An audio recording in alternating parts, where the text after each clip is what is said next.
downtown Brooklyn, this is 112BK. On the show today, is another local media outlet about to fall? And has affordable housing become a buzzword with no clear definition? We'll try to go Webster's on it. Plus, we meet one of the artists at our BRIC Open Call exhibit. Hi, I'm Ashley Ford. Thanks for joining us today. We had Andy Bickelbaum on the show last week. He was the activist, culture jammer, and documentary filmmaker who spoke about a range of social justice issues and projects, including a recent video called Lululand about New York's IDC. The IDC, or Independent Democratic Conference, is a group of state senators elected as Democrats but who caucus and often vote with Republicans, giving them the legislative majority. There are various reasons why the elected Democrats do this, and I'll let you watch the video to see their explanation. But the effect is, those pieces of progressive legislation that New Yorkers care so much about don't even come up for a vote in the Senate, or if they do, they get heavily watered down along the way. We're talking about things like single-payer health care, the DREAM Act, sanctuary state laws, full-day kindergarten, climate change proposals, the kinds of policies the current occupant of the White House and his party are doing their best to block or undo. The IDC will be a big story in the next year's state elections, and we'll stay on it. Senator Jesse Hamilton, we mentioned him on last week's show, is a member of the IDC. He was the one making sure that kids from NYCHA housing could get free lead tests. That's commendable. But like fellow IDC member, state senator for part of Brooklyn and Staten Island, Diane Savino, he was re-elected in 2016 and will be on the ticket again in 2018. If we care about the progressive measures that reflect our ideals, then we can hold their feet to the fire and make sure they truly represent our interests. And we can have our say about their futures next November. DNA Info and Gothamist were both covering the IDC when they got shut down last month. And in their wake, the city's in danger of losing yet another source for local journalism, Bklyner.com. We'll check in with their editor/publisher, then learn about the state of affordable housing in the city and if it's really affordable. And finally, a visit with one of the artists whose work is hanging right behind me in the BRIC Gallery. Stay with us. A group of Brooklyn community leaders got together at a church in Flatbush on Saturday to raise awareness about human trafficking in Brooklyn's Haitian community. More than 300,000 children in Haiti are victims of domestic slavery, a practice known as restavek. Some of these children are relocated here to Brooklyn, living mostly in the shadows. Organizers at Saturday's gathering introduced a campaign to train 100 community members in the Flatbush and East Flatbush neighborhoods on how to identify these victims. There is currently no estimate on how many may be living here under conditions of sexual and domestic slavery. Incidentally, Sunday was Human Rights Day. It might not have mattered much this summer when a cold shower felt refreshing, but it's been 5 months since one group of Brooklyn residents has had heat and hot water. And now tenants can't do dishes without freezing their fingers. The city shut off Brooklyn Heights Building's gas supply in July after the owner was cited with a violation and won't continue service until the owner, Aranka Sillen, makes necessary repairs to the roof.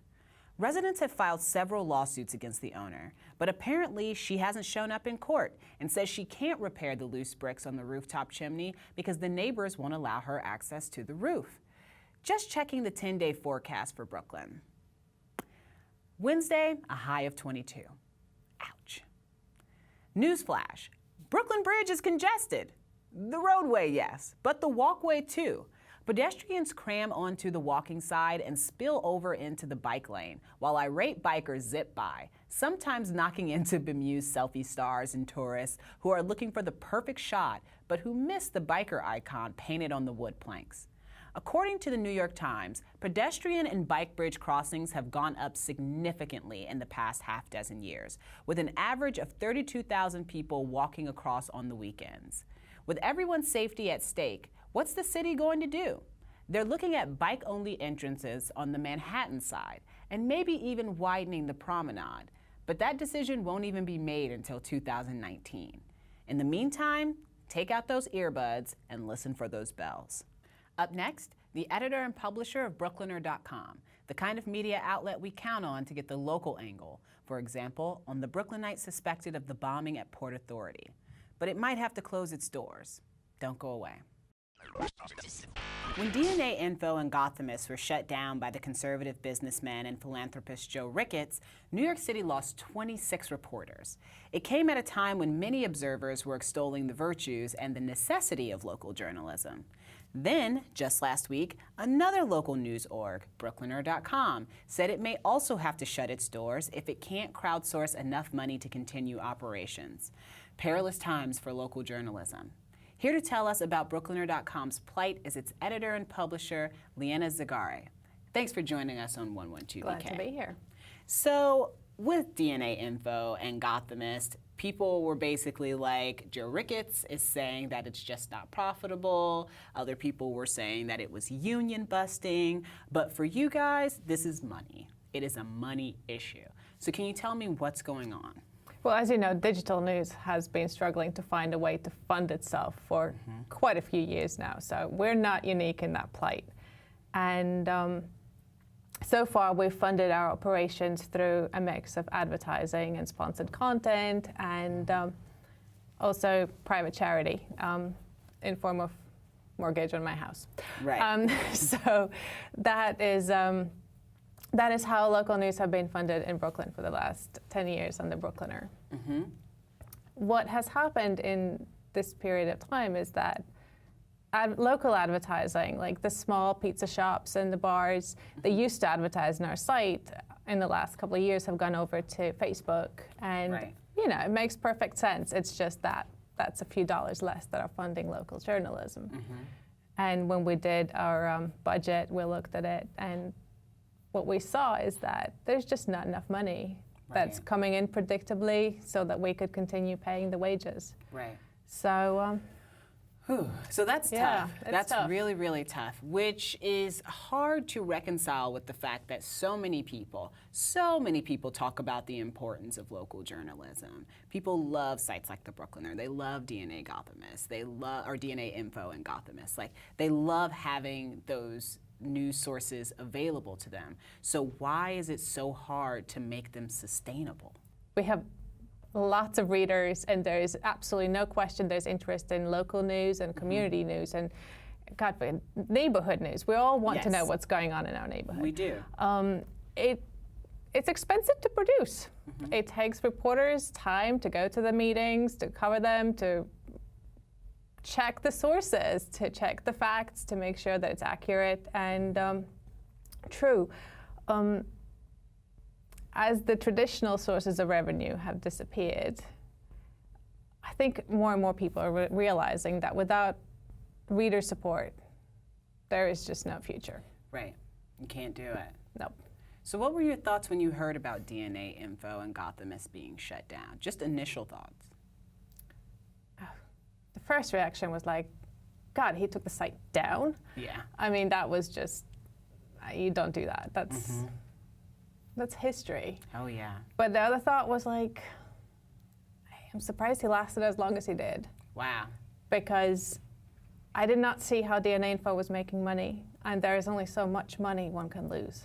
It wasn't a not-for-profit, even though I'm sure it probably de facto was. Right. Well, that's just how it added up in the end. So can you tell me a little bit, because when we talk about the importance of local news, I feel like, you know, people might understand it, but they also take it for granted a little bit.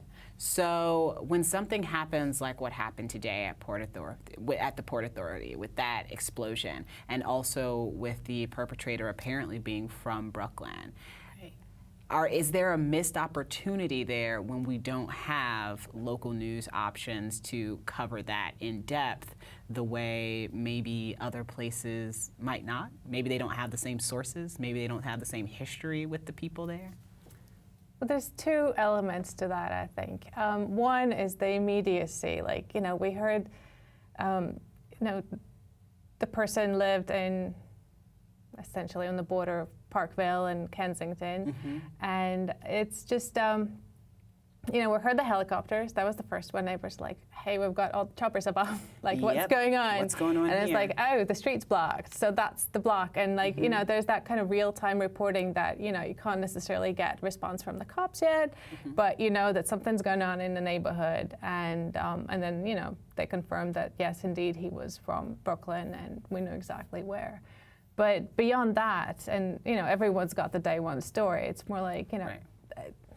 There's a large Bangladeshi community in Kensington, just like there's a large Uzbeki community further down in Sheepshead. I mean, there's like a lot of various sub-communities of Muslim religion that, are coming together and telling these stories. And they have to live, like 99.99% of them are just regular neighbors like us, Right. who then all of a sudden have to deal with the fact that, this one person's giving everyone a bad name. Right. And, how do you then like support them, and how do you make sure that we as a community are not destroyed by the fact that one person decides to do something horrible? Right. And it takes where I think it takes community, it takes local Right. news, it takes that kind of dedication and knowing who the people are, and, and also being there day in and day out. Yes. And going to the meetings and going to the gatherings and, being a familiar face. being a familiar face and just Right. being there.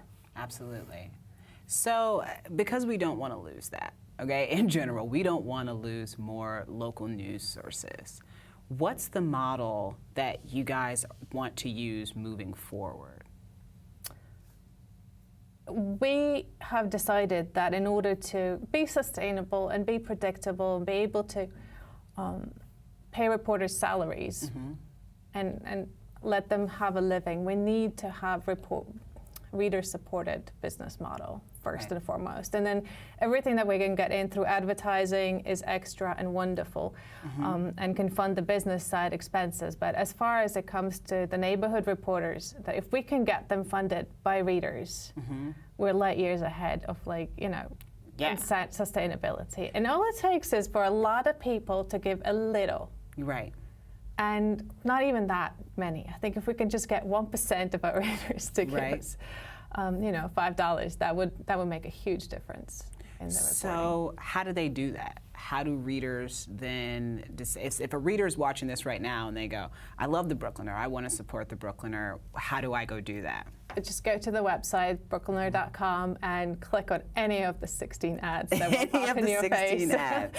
And just say subscribe and become a monthly supporter. It would mean a world to us, and it's been amazing to watch. I did not think we were going to get 500 when I put out the call on Thursday.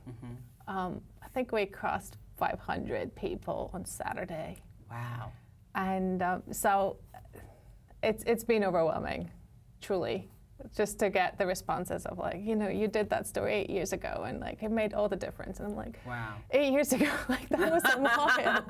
And but that's what happens when it matters, and when you make a difference and you fix a playground, or uncover an oil spill, or just Right. it's from the smallest to the big, and you make all the difference. Well, what's the deadline for when people need to make sure they have those pledges in, or have pledged their support in some way to make sure that we keep going with the Bklyner? When's that? That will be midnight New Year's Eve. Midnight New Year's Eve? Yeah. How many more people do you need? I think it's it's less than 2,500. Less than 2,500? Yeah. Yeah, I mean in But Brooklyn, it's still a long way to go. we can see what we can do. I feel like in Brooklyn, we can come up with 2,500 people to help I out hope here. so. I hope so too. I hope so. Thank you so much for being here and for talking to us about this, for your lifetime of work in this area. I really appreciate it. I hope to be here for another 10, 15, 20 years. I hope too. I hope too. We'll get it together. All right. Thank you. Up next, when you hear the words affordable housing, do you often wonder, affordable for whom? Our next guest will help us answer that question. Now, here's the latest installment in the ongoing saga of New York City and affordable housing. Mayor de Blasio has selected 8 buildings in Brooklyn to be our modest contribution to his overall plan to preserve or create 200,000 units of housing with regulated rent by 2024. The question on everyone's mind is, Will these actually be affordable, and to whom? To discuss this, we have today LaToya Campbell from IMPACCT Brooklyn, which you may also know as the Pratt Area Community Council. Thanks for being on the show, LaToya. Thank you for having me. First of all, can you just tell me, how do we define affordable? That's a very good question. Affordability in terms of affordable housing can be a catch-22, especially when you don't know what it is. Right. So it could go more like this. AMI, which is the area median income, which is basically in the demographic area, you basically say, okay, this is the amount of money or income annually a person needs to make in order to afford. It could be as low as 30%, and it could be as high as 165, which is all still affordable. So you can make as low as $15,000, as high as 6 figures, and it will still be considered affordable. That doesn't make a whole lot of sense to me, and I feel like it doesn't make a whole lot of sense to other people. Because when you think of affordability, you think of your own specific situation, Right. and you think of, okay, well, I can't pay that, but really and truly, the spectrum of affordability hasn't always been fleshed out, which I find the word is a little bit catchy. It's a catch-22 because when you think of affordable, you think of you're realistically like, okay, 30% of my income, this is what I can afford. Right. But the spectrum goes higher than what a normal person of low income, because low income is not just, you know, make someone that makes 50K. Right. It could be someone that makes 12K. That's 30%. So who's defining it? So right now? that's basically done by HUD. Okay. In terms of they basically set that guidelines and they make that income limits. The income limits is basically the guide to see what is the maximum a person can make, and then you go from there. The rent signifies what the income will be, which is the minimum. This is how much a person would need to make in order to afford that specific rent.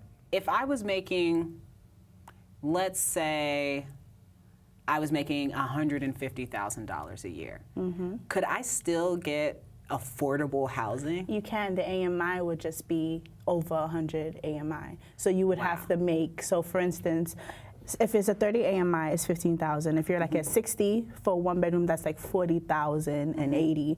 As you go up, the income band goes up. So you could, if you make over like 6 figures, like you were saying, you'll fall into that 100 AMI, 130 AMI, where you have to make at least 76 to 100 and change in order to afford that. All right. So affordability definitely is defined by essentially your income. By my income. By your income.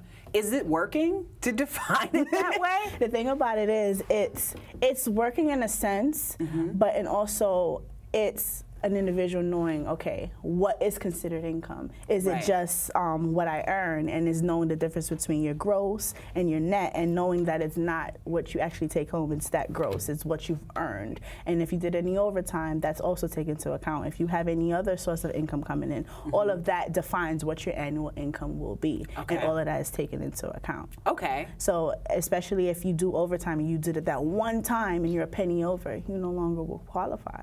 Because of the subsidized housing, in order to keep it affordable, we have to maintain that minimum and maximum. So 200,000 affordable housing units is the goal. But affordable housing in the city right now, there's not enough for enough people, for the amount of people who need it. I agree. So how are people vying for these spots now to be able to get into affordable housing? So for instance, from experience, I can see, for hypothetically speaking, did a lottery, 10 units, 38,000 people applied. The lottery, everyone is going towards it because it's a housing crisis, everyone wants one. And because they don't necessarily know the process, they just feel that, okay, I'm gonna get this apartment, but not understanding that it's really and truly is a lottery. And it's a remedy, but is it going to be necessarily a whole, like, would it solve the problem? No, because there's still individuals that will not, there's only 10 units out of that 38,000 individuals, and there's still going to be people that are still looking for housing or don't qualify too, where they know they don't qualify, but they just feel like, if I could get my foot in the door, can I move forward from there? So it's all about the knowledge and empowering, which is what IMPACCT Brooklyn tries to do. Talk to me a little bit more about that, about what IMPACCT does, about what you do, and about how it ultimately affects the communities that you work in. We've been doing it for 50 years, over 50 years. we've been helping individuals in terms of tenant organizing, help individuals know their rights as tenants, which is creating tenant associations, going to community board meetings so they know what's going on in your community. We also have our first-time home buyer classes where we empower individuals that may feel that renting isn't for them anymore and they would like to go and move forward into purchasing a home. If you have any issues when you get that home, we help you with that, keeping your home, and also losing in terms of foreclosure prevention. Then there's the affordable housing department, which is what we do. We help individuals in terms of not only do we run the log. When I say the log, we don't only market, which is we interview individuals, make sure that they income qualify, and then move them forward to lease up. In addition to that, we also help individuals that have not seen Housing Connect before or may not know what it is, help them to go navigate the website, how to read the ad, how do you apply that to your specific household, how do you apply, what's your chances of applying online, applying for a paper, just going through the process and getting them prepared, getting the necessary paperwork that you need, what's paperwork that you need to have handy, and what paperwork that you have it on a constant basis so you could get yourself prepared. You really take people through the whole We do. process. We advocate for them as well. We can't advocate for our process, of course, but we take them, we definitely, we like to empower. As a community boards organization, we like to empower our community so they can know what they need to do to move forward. Fantastic. Well, thank you so much for being Thank here and for you. talking about this. It's just, it's a lot of information, It's a but lot. it's good information. It's very good and information. I appreciate it. Thank you so Thank much. You, LaToya. Next up, BRIC put out an open call for artists. Lots of them are showing their work in the gallery, right through our glass wall here. And in just a moment, one of them will be on this side of the wall. Our next guest has done it all. Costume design, music promotion, magazine publishing, even chorus line dancing. But today, she's here to chat about her work as an artist. Mary-Ann Monforton's work is on display at BRIC's very own contemporary art exhibit, Open Call, Truth. Work that reflects her wide-ranging experience with the arts. Welcome to 112BK, Mary-Ann. Thank you. So first of all, can you just give me an idea of what inspires your art? We were talking a little bit before the cameras even started about, you know, politics and the world and culture as it is. But where do you find a lot of your inspiration right now? I mean, I definitely feel that I am absorbing everything that's going on out there, and I feel that I'm addressing some of those issues that you can only talk so much about, and you know, only you're heard to a certain extent. So I feel that it comes from my experience and how I feel about things right now. I started out, you know, I've only just gotten back to making art after this long resume of my New York life. And I started out very conceptual and abstract.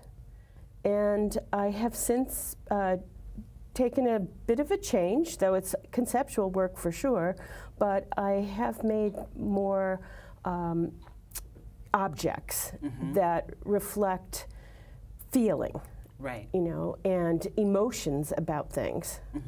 And they're pathetic mostly. I feel like my work has pathetic quality to it, which is very human. And you know, there's a feeling behind it.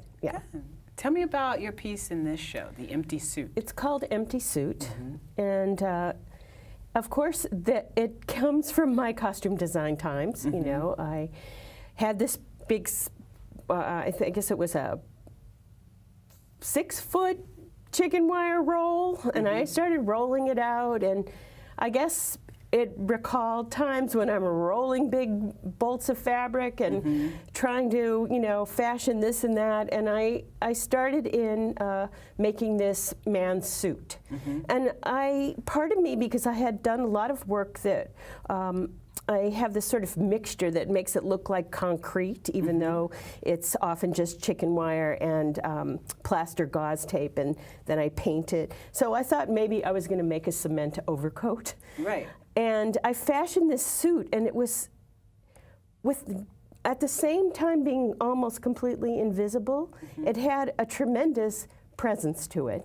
And I thought, whoa, let me just leave it at that. Right. And, you know, given the times and, you know, what people say as opposed to what they do or how much they'll say to get what they want, I felt that the concept of empty suit, you know, hit the truth nail on the head. The truth being that there are a lot of people here saying a lot of stuff in a very empty suit. Yeah, they'll say whatever you want them to say. Right. And there's very little that gets backed up. Right. You know. No substance. Nothing. Yes. Talk to me a little bit about Basquiat.